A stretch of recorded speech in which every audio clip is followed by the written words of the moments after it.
Au nom de tous les miens. 65 ans après nos indépendances, la vie des enfants de Kédougou est encore terriblement handicapée, comme dans plusieurs régions périphériques du pays du reste par des politiques publiques héritées du colonisateur qui n'avaient de rapport avec l'Interland que son exploitation sauvage au profit de la capitale, ou pour être plus exact au profit de l'étranger. 65 ans après nos indépendances, les enfants de Kédougou vivent à l'écart sur leur îlot de pauvreté au milieu d'un vaste océan de richesses naturelles, or, diamants, zircons, uranium, marbre, fer, eau, terre fertile. 65 ans après notre indépendance, Kédougou compte encore beaucoup de citoyens de seconde zone. Les rêves de ces enfants sont très tôt brisés, s'il leur arrive même de rêver, car jamais on n'y a vu le rêve d'un fils du terroir se réaliser. On ne peut y compter en effet aucun success story. Kédougou n'est toujours pas libre. Il est exploité politiquement comme économiquement, socialement comme culturellement. Ses enfants sont tous marqués au feu d'une brûlante injustice. 65 ans après nos indépendances, les enfants de Kédougou languissent encore dans les endroits les plus insécures et insalubres de la société sénégalaise comme des exilés dans leur propre pays. C'est cette condition humaine honteuse que Tomboronkoto a dénoncée hier. Comme réponse à cette légitime requête, notre gendarmerie nationale avait brûlé ses maisons et embastillé ses fils.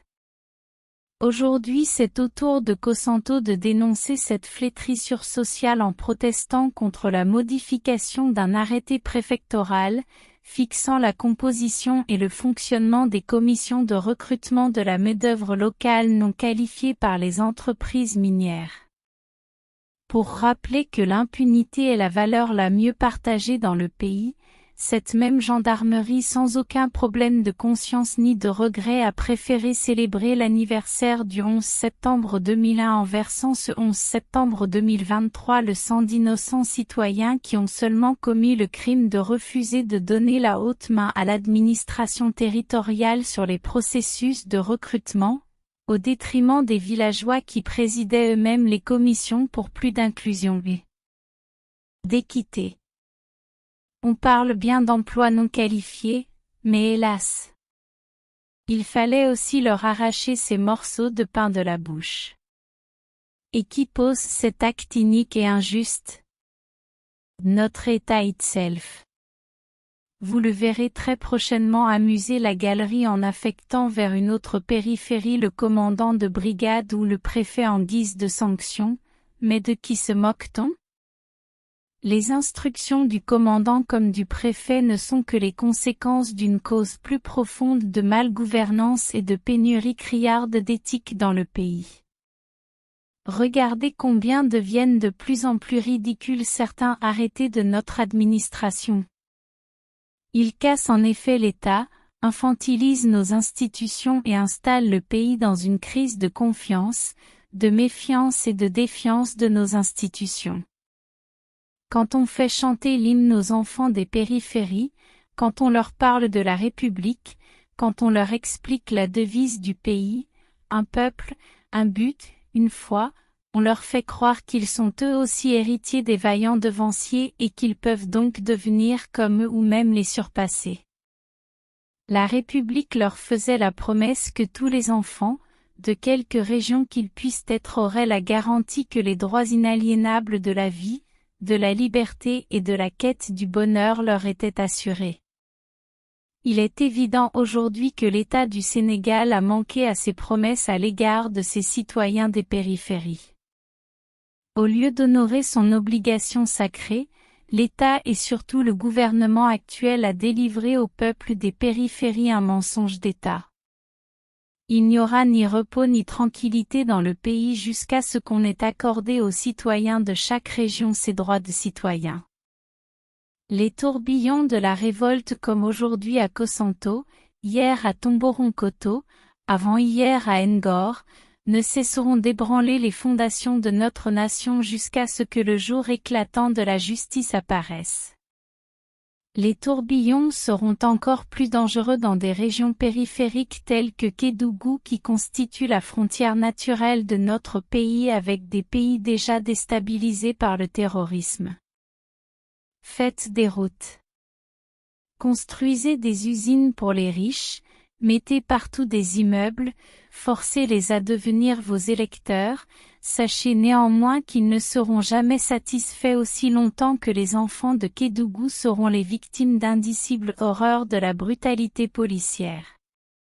Ils ne pourront être satisfaits aussi longtemps que leurs études ne leur permettront pas d'être des actionnaires et d'occuper les postes de direction dans ces sociétés minières. Ils ne pourront être satisfaits aussi longtemps que la liberté d'expression et de manifester leur sera opposée par des coups de fusil, les menottes ou l'incendie dans leur foyer. Ils ne pourront être satisfaits aussi longtemps que l'administration publique et le service public n'offriront pas aux enfants comme aux adultes respect, empathie, assistance et accompagnement dans leur ascension sociale. Ils ne pourront être satisfaits aussi longtemps que les pouvoirs publics ne seront pas les premiers à préserver la vie humaine et à la sécuriser. Ils ne pourront être satisfaits aussi longtemps qu'ils ne seront pas impliqués dans la gestion des affaires de leur cité, qu'il n'y aura pas de répartition équitable des revenus générés par les ressources naturelles et extractives. Ils ne pourront être satisfaits que lorsque l'État continuera d'être myope et de manquer de générosité pour favoriser un aménagement équitable du territoire national pour garantir la prospérité, la stabilité et la paix sociale. Ils attendent de l'État qu'il investisse dans la vocation naturelle de chaque région. Pour Kédougou ce n'est pas l'or jaune mais l'or vert, la faune, la flore, le beau, la terre, sa géographie, sa culture, bref l'économie de la vie.